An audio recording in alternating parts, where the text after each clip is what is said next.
Joining us now is the Conservative MP Jacob Rees-Mogg, who described David Cameron's reform deal as thin gruel, and Nicola Smith, Head of Economic and Social Affairs at the Trades Union Congress. They say leaving the EU would be bad for the rights of British workers. It finds the TUC in a most remarkable condition, which is supporting a Conservative Prime Minister desperately, hoping that he'll get a deal. Well, do you know what? We've never been great fans of this deal, but what we're glad is that it looks as if union campaigning has stopped workers' rights getting worse as a result of it. And what we think now needs to become clear to people at work across the UK are the very significant benefits that employment protection from the EU is continuing to bring them. 6 million workers got more paid holidays when the Working Time Directive came in the UK. 1 in 4 women have seen extra time off and opportunities to taking time off when their kids are unwell. You were afraid this would be eroded? Well, we were very concerned early on in the negotiations that it looked as if these sorts of important protections were going to be negotiated. We've campaigned hard for them to be kept in, and we're glad that European leaders haven't agreed. But the reality is, with this government, which has actually eroded employment protections for people already in the UK in charge, would you want them in charge of your employment rights? We don't think that's a great gamble for people at work.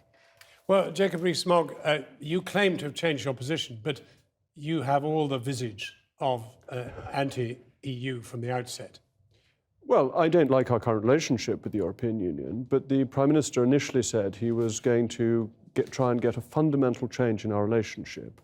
And I strongly supported that because whatever happens, whether we're in or we're out, we have to have a serious relationship with our closest neighbours and major trading partners. Whether that's under the auspices of the EU or is outside is a different matter. Well, it's hard to imagine anything likely to upset a relationship with our closest trading neighbours than telling them to go away and we'll have our own life, thank you.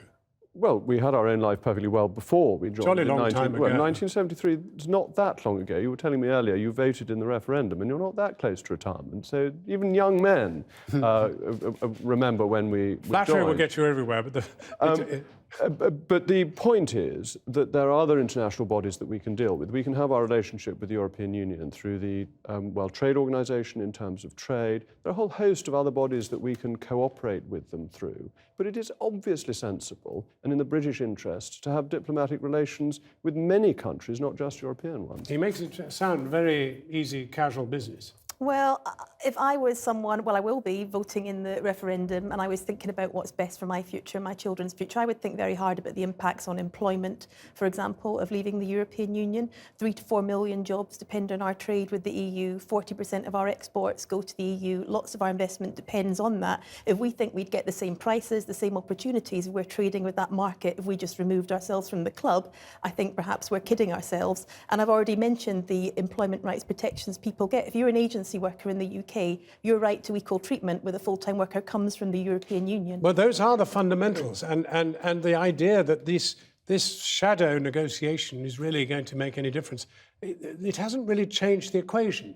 Oh, the negotiations are completely irrelevant. I mean, thin gruel was probably exaggerating the Prime Minister's success. No gruel at this at all. stage. No gruel at all, no.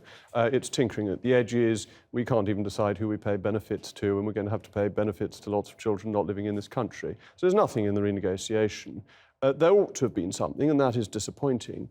But when you have something as fundamental as in and out, the idea that somebody's going to be swayed because they managed to get some deal on migrant benefits seems improbable. I think that's true. I think the whole approach to the renegotiation was unambitious, and today's poll in The Sun has shown that actually we've got a very strong position in Europe. We're quite popular in Europe, and more could have been asked for. Well, I can flatter you by saying it's a remarkable thing to find you reading The Sun. It's a great newspaper and understands very often how the British people think. That'll be a headline tomorrow. But I just want to add on the economic arguments. A lot of the arguments being used are the same ones that we used about investment and trade if we didn't join the euro. We didn't join the euro, and that has been enormously advantageous for our economy because we've been freer.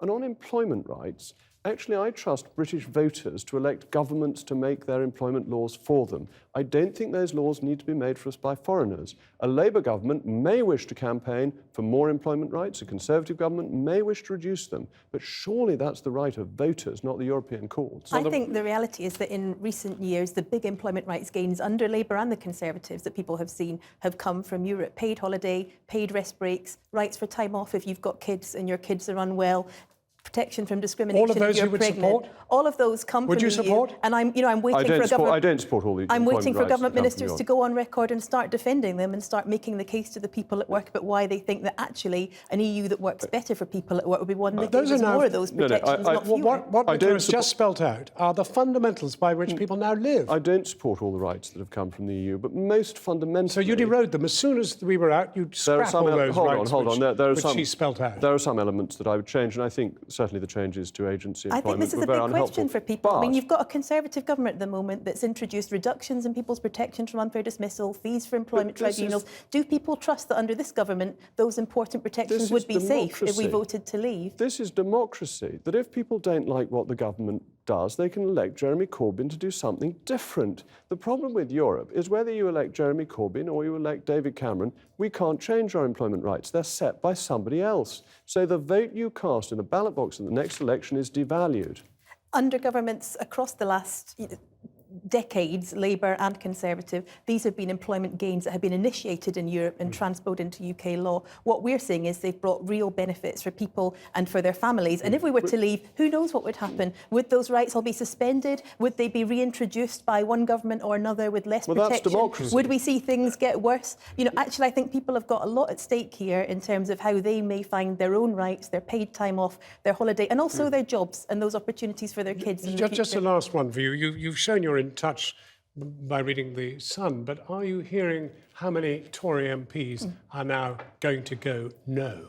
I don't know. That there have been People various... are saying a fifth. There have been various forecasts. The Spectator has one forecast, Guido Fawkes has When you're in another. those T-bars, people come up to you and say, Jacob, Well, we're with you. I went to speak at a Conservative event, and the MP who was there, Jack Lepresti, said I could begin my speech by announcing he was on the Leave side. So the numbers are growing steadily. It's a growing army of people who want freedom and democracy, and to be in a country called the United Kingdom, not a country Jacob called Europe. Rees-Mogg, Nicola Smith, thank you both very warmly.